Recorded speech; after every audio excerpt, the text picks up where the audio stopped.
Hi నమస్తే welcome to NSTV.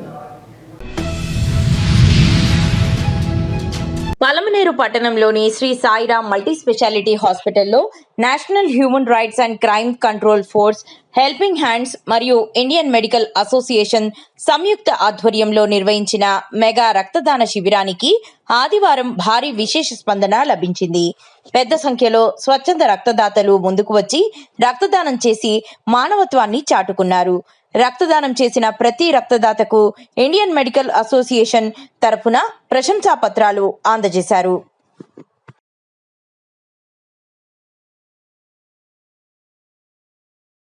అందరికీ నమస్తే. నేను doctor Yugandhar, Sairam multi speciality hospital ENT surgeon మరియు IMA ప్రెసిడెంట్, పల్మనేర్ బ్రాంచ్.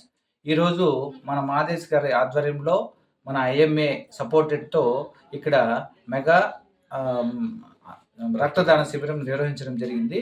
ఈ శిబిరంలో దాదాపు వాలంటరీగా, తర్వాత సారోళ్ళు మన సొసైటీ ద్వారా ఇక్కడికి దాదాపు 20 మంది వరకు వచ్చి రక్తదానం చేయడం జరిగింది. కానీ రక్తదానం అనేది ఒక ప్రాణాన్ని నిలబెడుతుంది కాబట్టి మనం ఖచ్చితంగా ఇంకా ఎన్నో ప్రోగ్రామ్ చేస్తే రక్తదానంలో మనము ముందుండి రక్తదానం చేసేదానికి సార్ సపోర్ట్ తీసుకుంటున్నాము. తర్వాత ఇంకోటి ఏమంటే మానవ సేవే మాధవ సేవ అన్నట్లు ఒక రక్తదానము ఇవ్వడం వల్ల మన పలమనేరు పరిసర ప్రాంతాల్లో ముఖ్యంగా road traffic accidents, pregnancy ladies, kidney diseases ఇట్లాంటి ఉండేవాళ్ళకి మనము చేదోడవాదడుగా మన సహాయం చేసినట్లయితుంది, సమాజానికి మనము సహాయం చేసినట్లుంటుంది. కాబట్టి మనము ప్రతి ఒక్కరూ తప్పకుండా ఈ రక్తదానాన్ని ఏదో మనం చేస్తే ఇబ్బంది అవుతుంది అనే అపోహ లేకుండా మనము ముందుకొచ్చి రక్తదానం చేయాల్సిందిగా ప్రతి ఒక్కరిని కోరుకుంటున్నాను. ఎవరైతే మనకి ఈ రక్తదానం చేస్తారో మళ్ళీ 3 monthsలో వాళ్ళకి మంచి కొత్త బ్లడ్ వచ్చేస్తుంది. కాబట్టి ఎంత మ్యాక్సిమం అంటే 350 ml వరకు తీసుకుంటారు. అది మనకి 3 నెలల్లో రికవరీ అయిపోతుంది. కాబట్టి అందరూ ఈ రక్తదాన శిబిరం ఎప్పుడైతే ఎక్కడైనా జరిగినాయి అందరూ ముందుకెళ్ళి వాలంటరీగా బ్లడ్ డొనేట్ చేయాలని మనస్ఫూర్తిగా కోరుకుంటున్నాను. Thank you. BRS working president KTR హైదరాబాద్లోని తన నివాసం నుంచి కానేపల్లి పంప్ హౌస్ సందర్శనకు బయలుదేరారు. ఈ సందర్భంగా ఆయన మాట్లాడుతూ ఎన్ని అడ్డంకులు సృష్టించినా కానేపల్లి చేరుకుంటామని స్పష్టం చేశారు. కాంగ్రెస్ ప్రభుత్వం రైతాంగానికి సాగునీరు అందించకుండా లక్షల క్యూసెక్ల నీటిని వృధా చేస్తోందని ఆరోపించారు. కానేపల్లి వద్ద ఒక పంప్ను ఆన్ చేస్తే నీరు పైకి వచ్చేది, కానీ ప్రభుత్వం నిర్లక్ష్యంగా వ్యవహరిస్తోందని విమర్శించారు. ఈ ప్రభుత్వానికి చేతకాకపోతే వారం రోజుల పాటు కేసీఆర్కు బాధ్యతలు అప్పగించండి, పంపులను ఆన్ చేసి అన్ని జలాశయాలను నింపడంతో పాటు ప్రతి ఎకరానికి సాగునీరు అందిస్తామని కేటీఆర్ అన్నారు.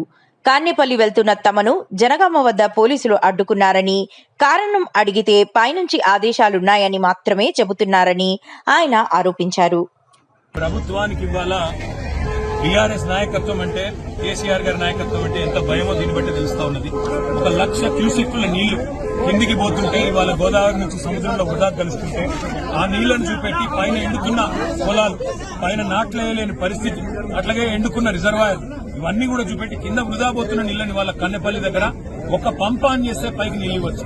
నిజంగా ఈ ప్రభుత్వానికి చేత కాకపోతే, ఈ ప్రభుత్వానికి నిజంగానే వ్యవసాయాన్ని బాగా చేసే వాళ్ళకు ఆలోచన కానీ ఉద్దేశం కానీ లేకపోతే ఒక వారం రోజులు కేసీఆర్ గారికి అప్పచెప్పండి.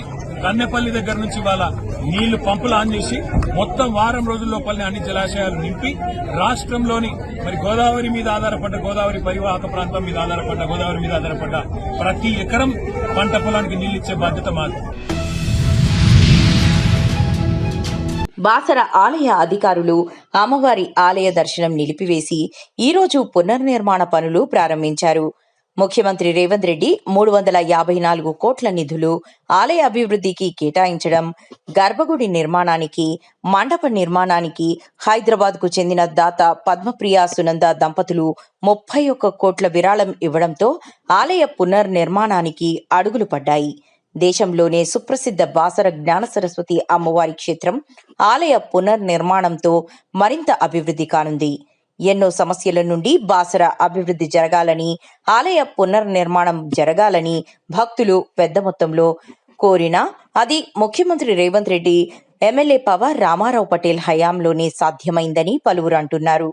400 కోట్లతో ఆలయ అభివృద్ధి జరగడం అంటే బాసర ఇక మరింత అభివృద్ధి చెంది ఆధ్యాత్మిక క్షేత్రంగా వెలగనుందని చెప్పవచ్చు.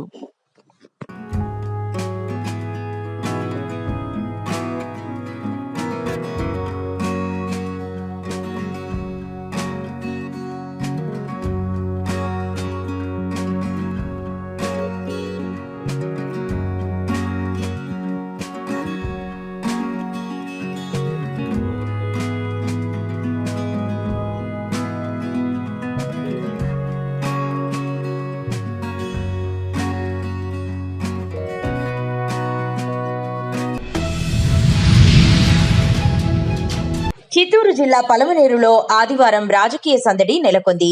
పలమనేరు ఎమ్మెల్యే మాజీ మంత్రి నూతల కాలువ అమర్నాథ్ రెడ్డిని ఆయన స్వగృహంలో పశ్చిమ గోదావరి జిల్లా ఉంగుటూరు ఎమ్మెల్యే జనసేన పార్టీ జిల్లా అబ్జర్వర్ ధర్మరాజు మర్యాదపూర్వకంగా కలిశారు. ఈ సందర్భంగా ఎమ్మెల్యే అమర్నాథ్ రెడ్డి ఏర్పాటు చేసిన అల్పాహార విందులో పాల్గొన్న ధర్మరాజు ఆత్మీయంగా ముచ్చటించారు. అనంతరం రాష్ట్ర రాజకీయ పరిణామాలు, జిల్లాలో పార్టీ బలోపేతం, కూటమి ప్రభుత్వ సంక్షేమ అభివృద్ధి కార్యక్రమాల అమలు, ప్రభుత్వ పథకాలను ప్రజలకు మరింత సమర్థవంతంగా చేరవేసే అంశాలపై ఇరువురు నేతలు విస్తృతంగా చర్చించారు.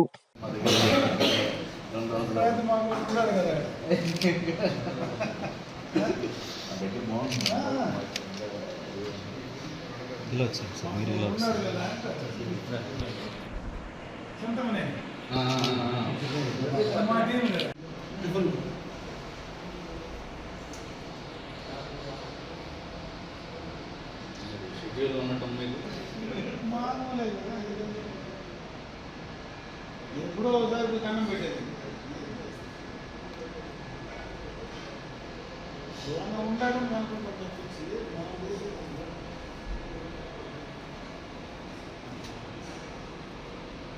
ఉండడం ట్యాక్స్ ఓటీ చేసినప్పుడు కోర్టు కొట్టేసినట్టుంది.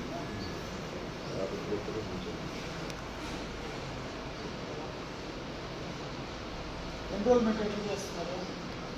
ఎన్రోల్మెంటే కదా మీరు దానికి అంటే ఇదంతా తీసుకెళ్ళి ఎట్లా హౌ అంటే ఇప్పుడు నాకు తెలిసింది మండల స్థాయి వరకు తీసుకుంటాం, పంచాయతీ స్థాయి కూడా వస్తుంది.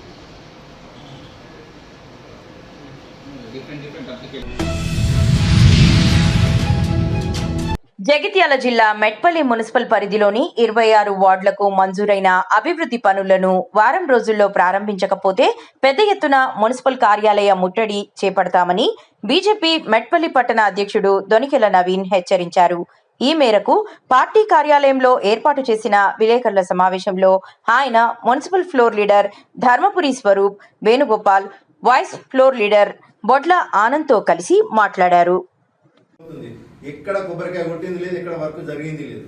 మరి దాన్ని దృష్టిలో పెట్టుకొని మేము అలాంటి ఆ నిధుల్ని మాకు వెంటనే ఆ కాంట్రాక్టర్ను పనులు ప్రారంభించాలి ఒకటి. తర్వాత అధికారుల మీద ఏదైనా కార్యక్రమం చాలు చేసినా కానీ పాలక వర్గము అధికార వర్గం కానీ వాళ్ళను ఒత్తిడి చేస్తున్నారు. వాళ్ళు ఎలాంటి టెన్షన్ తీసుకోకుండా మీ పని మీరు చేసుకోండి, దానికి మా పట్టణ బీజేపీ శాఖ మీకు అన్ని విధాలు సహకరిస్తుంది, అభివృద్ధికి ఆటంకం లేకుండా నిజాయితీగా మీ పని మీరు చేసుకోండి, దానికి మా బీజేపీ పట్టణ శాఖ అన్ని రకాలుగా సహకరిస్తుందని మేము ఈ ప్రకటన ముఖంగా తెలియజేస్తున్నాం. భారతీయ జనతా పార్టీ పట్టణ శాఖ ఆధ్వర్యంలో ఈ సమావేశానికి గల ముఖ్య కారణాలు వర్షాకాలం దృష్టిలో ఉంచుకొని మేము ప్రెస్ మీట్ పెట్టడం జరిగింది.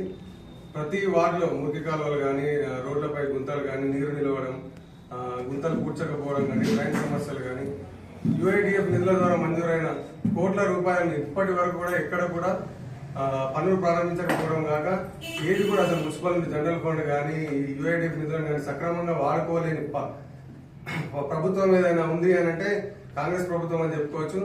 మరియు అధికారుల పట్ల కూడా, అధికారులు అంటేనే ప్రజాసేవకులు, ప్రజాప్రతినిధులు కోఆర్డినేట్ చేసుకొని ముందరికి పోతే పట్టణంలో జరిగే పనులు కానీ, ప్రజలకున్న సమస్యలు కానీ పరిష్కరించుకోవడానికి అవకాశం ఉంటుంది.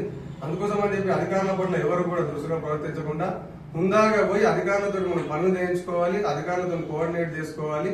వారి పట్ల వారికి ఉన్న ఏదైనా సమస్యల పైన భారతీయ జనతా పార్టీ తరఫున ఏ సహకారమైనా మేము ముందుండి కొట్లాడడానికి సిద్ధంగా ఉన్నాం. దయచేసి అధికారులపైన కానీ, ప్రజలకు సంబంధించిన సమస్యలపైన కానీ, పట్టణాభివృద్ధికి సంబంధించిన సమస్యలపైన కానీ అందరం కలిసికట్టుగా ముందడిపోయి ప్రజలకు సేవ చేసుకొని పట్టణాన్ని అభివృద్ధి చేసుకునే దిశగా అందరూ చర్య తీసుకోవాలని చెప్పి అధికారులకు కానీ, పాలక వర్గాలకు కానీ భారతీయ జనతా పార్టీ తరఫున కోరుకోవడం జరిగింది.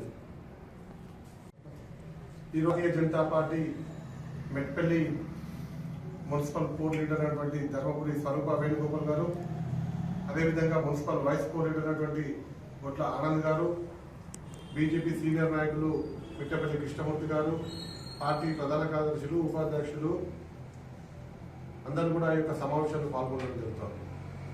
ఈరోజు మెట్పల్లి మున్సిపాలిటీకి యుఐడిఎఫ్ కింద 18 కోట్ల చిల్లర రూపాయలు మెట్టిపల్లిలో ఉన్నటువంటి 26 వాళ్ళలో అభివృద్ధి కొరకు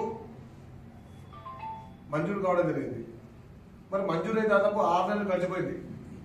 ఇప్పటి వరకు కూడా ఈ పాలకవర్గం కానీ, అధికారులు కానీ ఎక్కడ కూడా అభివృద్ధి పనులు ప్రారంభించలేదు. మెట్పల్లి పట్టణంలో ఏ వాళ్ళ కట్టుకుపోయినా కూడా, ఏ వాళ్ళని చూసినా కూడా సీసీ రోడ్లు బరబడలేవు, డ్రైనేజీలు బరబడలేవు, పైకుంట దామాలు బరబడలేవు. దానితో ప్రజలు చాలా ఇబ్బంది పడుతూ ఉన్నారు. మొన్న మెట్పల్లి పట్టణంలో ఇక్కడ గౌరవ పార్లమెంట్ సభ్యులు దిశ కమిటీ చైర్మన్ ధర్మపురి అరవింద్ గారు మొన్న మీటింగ్ పెట్టడం జరిగింది. ఈ జిల్లాలో ఎక్కడెక్కడ అభివృద్ధి పనులు ప్రారంభమైనాయి, యుఐటిఎఫ్ కింద ఎన్ని నిధులు మంజూరైనాయి, ఎక్కడెక్కడ పనులు చాలు చేసినని చెప్పి వారు స్పష్టంగా జిల్లా కలెక్టర్ గారిని అడగడం జరిగింది. కానీ ఇక మెట్పల్లి మున్సిపాలిటీ లోపల ఎక్కడ చూసినా కూడా ఏ వాళ్ళకు కూడా అభివృద్ధి జరగలేదు. దీనికి కొన్ని అగ్రిమెంట్లు అయినాయి. కొంతమంది కాంట్రాక్టర్లతో అగ్రిమెంట్ చేసుకోవడం జరిగింది.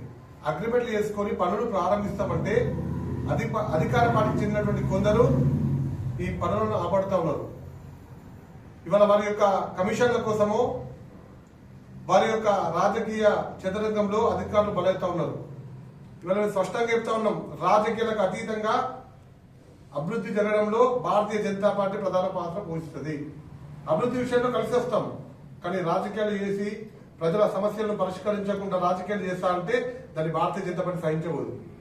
గుర్తుపెట్టుకోండి, ఈ సందర్భంగా మున్సిపల్ పాలక వర్గానికి కానీ సంబంధిత అధికారులకు హెచ్చరిస్తున్నది భారతీయ జనతా పార్టీ.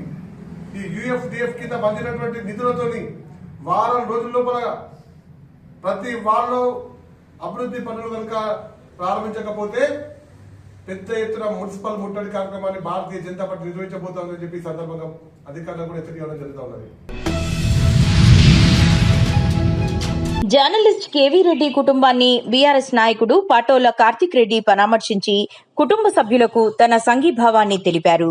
ఈ సందర్భంగా ఆయన మాట్లాడుతూ ఆంధ్రప్రదేశ్ పోలీసులు తెలంగాణలోకి వచ్చి ఇక్కడి జర్నలిస్టులను అదుపులోకి తీసుకెళ్తే కాంగ్రెస్ ప్రభుత్వం ఏం చేస్తుందని ప్రశ్నించారు.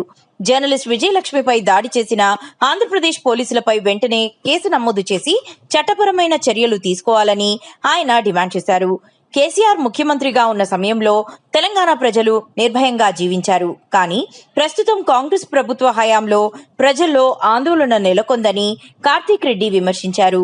వెంకట్రామిరెడ్డిని చిత్రహింసలకు గురి చేయడం లేదా ఎన్కౌంటర్ వంటి చర్యలకు పాల్పడితే బాధ్యత ఎవరు తీసుకుంటారని ప్రశ్నించిన ఆయన జర్నలిస్టు విజయలక్ష్మికి బీఆర్ఎస్ అండగా ఉంటుందని స్పష్టం చేశారు. తెలంగాణలో ప్రస్తుతం నెలకొన్న పరిస్థితులు ఒకసారి చూస్తుంటే చాలా బాధేస్తున్నది. ఆందోళనకరమైన ఒక పరిస్థితులు నెలకొన్నాయేమో అనే ఒక భావన వస్తుంది, కోపం కూడా వస్తున్నది.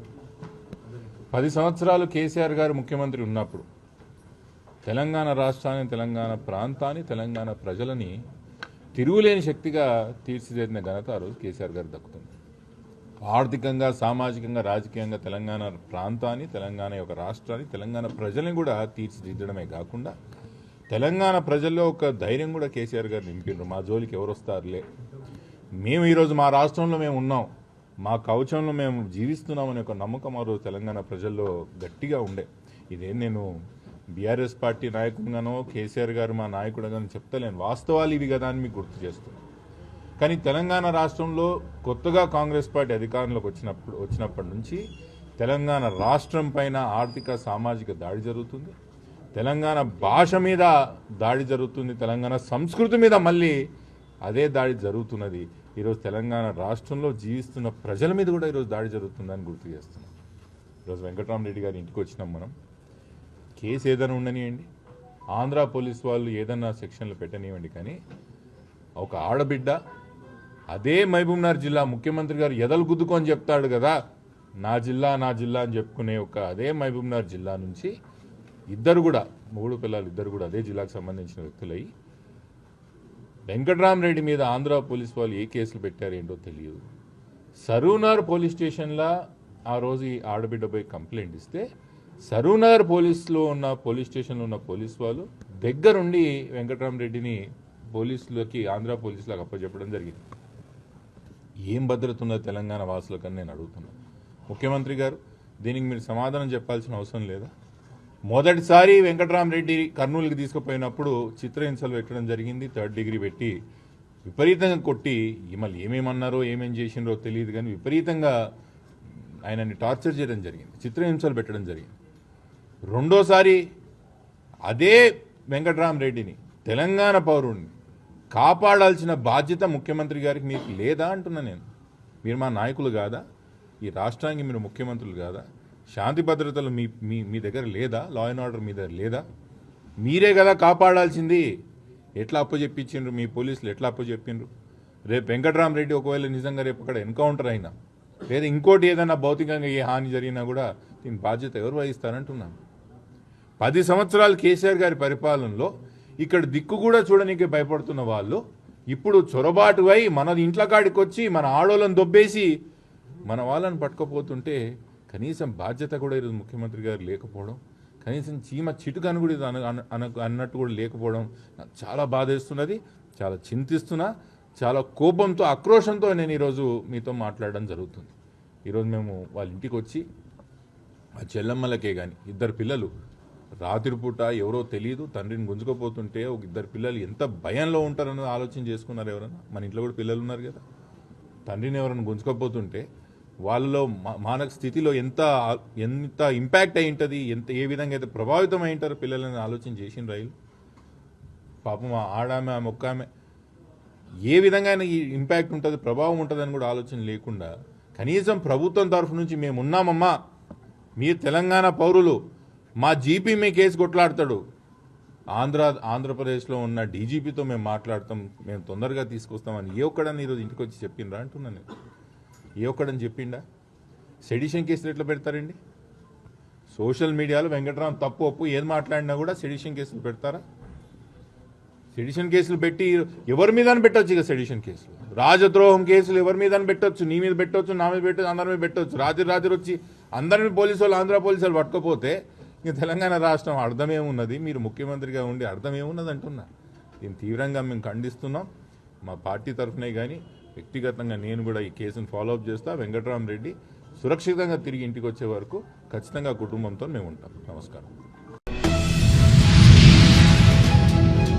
జూబ్లీహిల్స్ నియోజకవర్గం ఎస్ఆర్ నగర్ బల్కంపేటలో గత 31 సంవత్సరాల నుంచి వెంకటేశ్వర స్వామి దేవాలయంలో ధూప దీప నైవేద్యాలతో భక్తి శ్రద్ధలతో స్వామివారి సేవలో ఉన్న వేణుగోపాలాచారి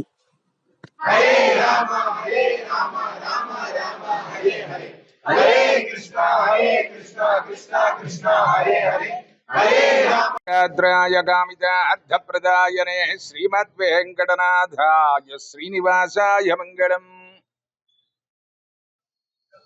మన మహానగరం హైదరాబాద్ మహానగరంలో ఎస్ఆర్ నగర్ బలకంపేటలో వేయించేసినటువంటి శ్రీదేవి భూదేవి సమేత శ్రీ వెంకటేశ్వర స్వామి వారి దేవస్థానం 1995 నుండి ఇప్పటి వరకు తేదేప్యమానంగా ధూపదీప నైవేద్యాల శోభిల్లుతూ దేవాదాయ శాఖ ఆధ్వర్యంలో కార్యనిర్వహణాధికారి గారు, అలాగే ఆలయ చైర్మన్ గారు, భక్తులందరికీ కూడా స్వామివారి దర్శనార్థం 95 నుంచి ఇప్పటి వరకు కూడా 31 సంవత్సరం. ఆ 31 సంవత్సరం నుంచి కూడా నేను 95 నుంచి అప్పటి నుంచి ఇప్పటి వరకు కూడా స్వామి సేవలోనే ఉన్నాను. ఆ భగవత్ సంకల్పంతో లోక కళ్యాణంగా ధూపదీప నైవేద్యాలతో శోభిల్లుతూ స్వామివారి అనుగ్రహంతో లోక కళ్యాణంగా గోబ్రాహ్మణేభ్య శుభమస్తు నిత్య లోకా సమస్త సుఖినో భవంతు అనగా భక్తులు అందరూ కూడా ఆయురారోగ్య అష్టైశ్వర్యాలతో తొలుతూగుతూ సకల విద్య సకల ఉద్యోగ కార్యసిద్ధి అనుకూలిత సకల దోష నివారణార్థం శ్రీ భూనీళా సమేత శ్రీ కళ్యాణ వెంకటేశ్వర స్వామిగా ఇక్కడ శ్రీదేవి భూదేవిగా పిలువబడుతున్నారు. అలాగే ఎక్కడున్న ఇద్దరు అమ్మవార్లు కలిసి ఉంటే కళ్యాణ వెంకటేశ్వర స్వామి. కళ్యాణం అంటే అన్ని ఏదైనా మంగళప్రదం. మంగళం కోసలేంద్రాయ మహనీయ గుణాత్మనే చక్రవర్తి తనూజాయ సార్వభౌమాయ మంగళం. శ్రీ భూనీళా సమేత శ్రీ వెంకటేశ్వర స్వామి వారి ఆశీస్సులతో స్వామి లోక కళ్యాణంగా మన బలకంపేటలో వేంచేసినటువంటి భక్తులందరికీ కూడా ఆయన ప్రతిరోజు స్వామివారి అనుగ్రహం భక్తులు కూడా ప్రతి శనివారం ప్రతిరోజు కూడా ఇక్కడ విశేషం ఏంటంటే శుక్రవారం ఉదయం 6:30 శ్రీ భూనీళా సమేత శ్రీ వెంకటేశ్వర స్వామి వారి అభిషేకం జరుగును. తర్వాత ఎవరి అయితే ఏ కోరికలు ఉన్నాయో ఆ కోరికలు అనేటువంటిది ఇక్కడ 7 బుధవారాలు అంటే 7 బుధవారాలు వారానికి 41 తులసిమాల వేయించుకుంటే సకల కార్యసిద్ధి అనేటువంటిది శ్రీకృష్ణ తులాభారంలో చూడండి. సత్యభామకి ఏమిటి ధనం ఉంది కాబట్టి తులాభారం వేసింది. రుక్మిణీదేవికి ఒక తులసి దళం వేసింది అంతే.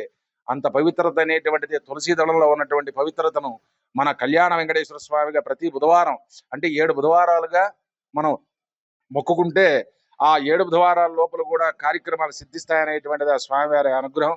అలాగే ప్రతి తొలి ఏకాదశి ఈ నెల 25వ తారీఖు, అలాగే ప్రతి పండుగ కూడా చాలా స్వామివారి బ్రహ్మోత్సవం వైశాఖ శుద్ధ పంచమి షష్ఠి సప్తమి, అలాగే మన లక్ష్మీ నరసింహస్వామి వారిది కూడా నిజ జ్యేష్ఠ మాసంలో నవమి దశమి ఏకాదశిలో ఈ బ్రహ్మోత్సవాలు జరుగుతాయి.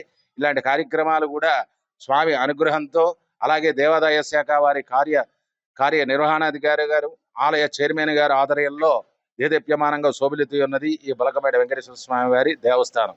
జై శ్రీమన్నారాయణ. వెంకటేశ్వర స్వామి గుడికి నేను చాలా సార్లు వచ్చాను, నాకు బాగానే ఉంది. మాది ఒంగోలు, మా అమ్మాయిలు ఇక్కడ ఉంటే ఇక్కడికి వచ్చినప్పుడల్లా నేను ఈ గుడికి వస్తుంటాను.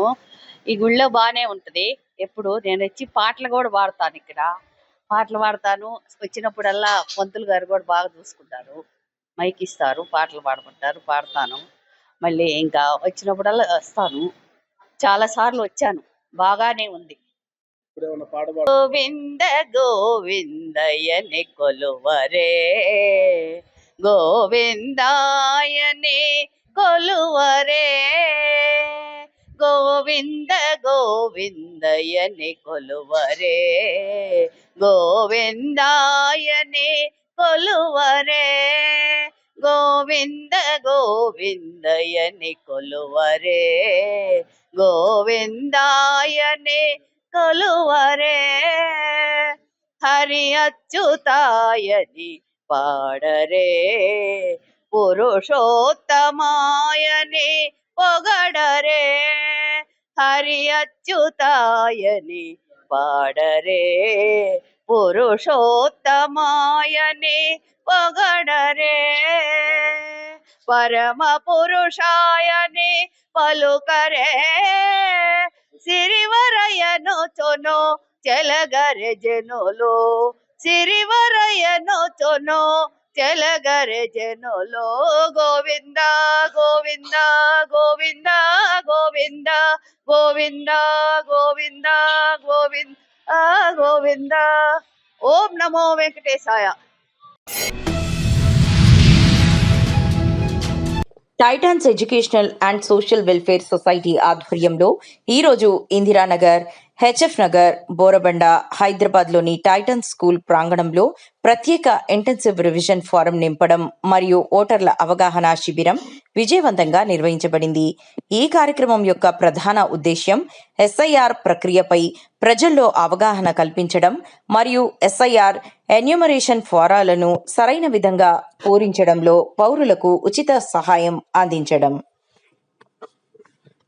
आज इंदिरा नगर बोराबंदा हैदराबाद में titans educational and social welfare society की जानिब से यहाँ के जो महल्ले के जितने भी आवाम हैं उनकी सहूलियत के लिए जो है यहाँ पर में 1 डे SIR अवेयरनेस कैंप रखा गया।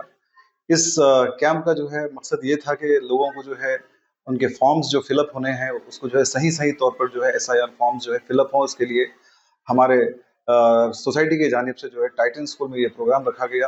हमारे टाइटन स्कूल के जितने भी टीचर्स हैं, आज लगभग जो है 10 टीचर्स हमारे यहाँ पर में रह करके आवाम को जो है ना, खास करके बोराबंडे के जो आवाम है उनके सहूलियत के लिए जो है ये SIR का one day awareness camp form filling करने के लिए ये प्रोग्राम रखा गया। और माशाल्लाह से जो है अभी तक जैसे अभी लगभग 3 बजने जा रहे हैं, तो अभी तक देखिए लगभग 300 से ज़ायद लोग जो है अभी तक आकर के इस कैंप से जो है फ़ायदा उठाए हैं। और हम तमाम आवाम से ये अपील करते हैं कि जो है, जैसा कि आप सभी जानते हैं कि 25 जून से जो है ये स्पेशल इंटेंसिव रिवीजन, जिसे हम SIR कहते हैं, ये जारी है। और ये इसका लास्ट डेट जो है 24 जुलाई है।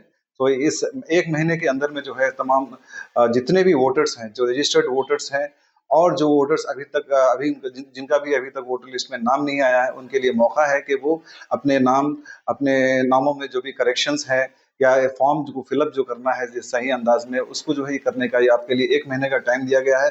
और इस टाइम के अंदर जितना जल्दी हो सके आप जो है अपने SIR के फॉर्म्स को जो है सही तौर पर आप फिलअप करके आप अपने BLOs को जो है सबमिट करें। अभी तक कुछ आज हम जैसे कैंप रखे थे, आज कुछ शिकायतें पेरेंट्स से भी हमको और यहाँ के जो पब्लिक है उनसे भी ये बात हमको सुनने में आई है कि बहुत सारे मतलब लोगों को जो है SIR फॉर्म्स मिले नहीं है अभी तक। उन लोगों को BLOs जो है अभी तक पहुंच नहीं पाए हैं। हम उनको समझा रहे हैं, उनको बता रहे हैं हम लोगों को कि आवाम को कि अभी BLOs जो है सारे एरियाज में घूम रहे हैं, वो लोग जल्द से जल्द उनके घर पहुंच करके जो है उनको SIR फॉर्म्स देंगे। तो ये तशवीश पाई जा रही है कि SIR फॉर्म्स उनको मिले नहीं हैं। तो इस पर जो है हुकूमत जो है इस बात का नोट ले, इसके लिए हम दरख्वास्त करते हैं। और हम Titan school education social welfare society की जानिब से हम एक सोशल रिस्पॉन्सिबिलिटी के तहत हम यहाँ के खास करके बोराबंडे की जो आवाम है उनके हेल्प करने के लिए जो है आज हम ये कैंप रखें। और बहुत अच्छा रिस्पॉन्स रहा। और जिस तरह का रिस्पॉन्स है इसी तरह का अगर पेरेंट्स यहाँ के जो सिटीजन्स है अगर वो डिमांड करते हैं या ख्वाहिश करते हैं कि फिर से जो है एक दिन इस तरह का कैंप रखा जाए, तो हम रखेंगे। और हम लोगों का जो है मकसद एक ही है कि जितने हमारे स्टेट में, तेलंगाना स्टेट में अभी तक लगभग 3.5 करोड़ जो है यहाँ पर में वोटर्स हैं, रजिस्टर्ड वोटर्स हैं।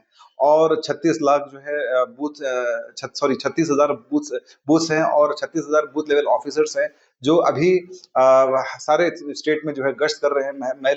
एक महल्ले से दूसरे महल्ले जा रहे हैं, जा करके जो है लोगों तक पहुंच करके उनके फॉर्म्स दे रहे हैं। सो ये बहुत बड़ा जो है ये पूरे गवर्नमेंट के लिए एक चैलेंज है, इलेक्शन कमीशन ऑफ इंडिया के लिए भी चैलेंज है कि ये जो నిజామాబాద్ జిల్లా నవీపేట పోలీసులు చాకచక్యంతో ఒకే కుటుంబానికి చెందిన దొంగల ముఠాను అరెస్టు చేసి 15 లక్షల రూపాయల విలువైన బంగారం, ఎర్టిగా కారు స్వాధీనం చేసుకున్నారు. నిజామాబాద్ జిల్లా జూలై 4 బస్టాండులలో రద్దీని ఆసరాగా చేసుకుని వృద్ధ మహిళలను లక్ష్యంగా చేసుకుని మెడలోని బంగారు గొలుసులు, గుండ్లతాడు, బ్యాగులోని నగదు, విలువైన వస్తువులు చోరీ చేస్తున్న అంతర్జిల్లా దొంగల ముఠా గుట్టును నవీపేట పోలీసులు రట్టు చేశారు. ఒకే కుటుంబానికి చెందిన 6 సభ్యులతో కూడిన ఈ ముఠాను అరెస్టు చేసి వారి వద్ద నుంచి సుమారు 63 గ్రాముల బంగారంతో పాటు 5 లక్షల విలువైన మారుతి ఎర్టిగా కారును స్వాధీనం చేసుకున్నారు. నవీపేట పోలీసుల ఆధ్వర్యంలో బస్టాండ్లో రద్దీని ఆసరా చేసుకొని మహిళల మెడల్లోంచి బంగారు గొలుసులు, పర్సులు చోరీ చేస్తున్న దొంగల ముఠాను అరెస్ట్ చేయడం జరిగింది. నవీపేట SI శ్రీకాంత్ మరియు వాళ్ళ సిబ్బంది, అదేవిధంగా నార్త్ రూరల్ శ్రీనివాస ఆధ్వర్యంలో ఈ అప్రహెన్షన్ జరిగింది. ఇందులో ఖుతీజా బేగం అని చెప్పేసి A1, నజ్మా బేగం, షేక్ అంజద్, అబ్దుల్ జుబైర్, షేక్ వసీం అహ్మద్, తహేరా, భర్తా షేక్ అంజద్, వీళ్ళందరూ 6 మంది కూడా బైన్సాకు చెందిన అఫెండర్స్. వీళ్ళు రద్దీగా ఉండే బస్టాండ్లలో పబ్లిక్ ఎవరైతే బస్సులో నుంచి ఎక్కి దిగుతూ ఉంటారో, బాగా రద్దీగా ఉన్న దాంట్లో బస్సులో ఎక్కే ప్రయాణికులాగా నటిస్తూ వెళ్ళిన తర్వాత మహిళల దగ్గర ఉన్న పర్సులు కానీ, అదేవిధంగా మెడలో ఉన్న చైన్లు, తర్వాత పుస్తెల తాడు, అట్లాంటి గోల్డ్ ఆర్నమెంట్స్ కూడా అన్ని దొంగతనం చేసేసి మళ్ళీ ఇమీడియట్గా ఆ బస్సు దిగేసి వీళ్ళు పారిపోవడం జరుగుతూ ఉంది. ఇట్లా వీళ్ళు బస్టాండ్లో ఒకటే కాకుండా ఇంకా రిమైనింగ్ రద్దీగా ఉండే మార్కెట్ ప్రదేశాల్లో కానీ, తర్వాత ఈ సంతలు ఉంటాయి అక్కడ, సంతలు, కూరగాయల సంతలు కానీ, తర్వాత వారాంతపు సంతలు కానీ, తర్వాత రద్దీగా ఉండే వీక్లీ బజార్ అట్లాంటి మార్కెట్లో కూడా వీళ్ళు కుటుంబం అంతా వీళ్ళు ఒక ఖుతీజా బేగం అని చెప్పి 67 సంవత్సరాలు, ఆమె కూతురు నజ్మా. అదే జగిత్యాల జిల్లా మెట్పల్లి మున్సిపల్ కమిషనర్ శ్రీనివాస్ గౌడ్ పట్టణంలోని 7వ, 8వ వార్డులతో పాటు 3వ వార్డులో చేపడుతున్న పారిశుద్ధ్య పనులను ఆకస్మికంగా పరిశీలించారు. వర్షాకాలం నేపథ్యంలో మురికి కాలువల శుభ్రత, వర్షపు నీటి పారుదలపై ప్రత్యేక దృష్టి సారించాలని సంబంధిత అధికారులను ఆదేశించారు.